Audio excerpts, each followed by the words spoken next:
शब कदर के हवाले से अवामुन्नास में एक बात बहुत ज़्यादा मशहूर है कि लोग कहते हैं कि लैलतुल कदर की निशानियों में से एक निशानी ये है कि इस रात समंदर का पानी मीठा हो जाता है। जबकि ये बात कहने वाले, इसको आगे फैलाने वाले, सुनकर अमल करने वाले में से किसी एक के पास भी इस पर कोई ठोस और पुख्ता दलील मौजूद नहीं होती है। जबकि दूसरी तरफ कुतुब अहादीस हमें ये बताती हैं कि नबी पाक अलैहिस्सलाम ने लैलतुल कदर को बाकायदा खुद तलाश किया और इसको तलाश करने का हुक्म दिया। और सरकार फरमाते हैं लैलतुल कदर को रमज़ान के आखिरी अशरे की ताक रातों में तलाश करो।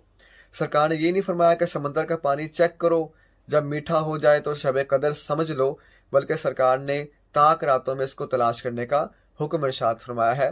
लिहाजा इन ताक रातों में कोई एक भी शब कदर हो सकती है। तमाम ही इबादत का एहतमाम करना चाहिए और बगैर तहकीक के कोई भी बात आगे नहीं फैलानी चाहिए।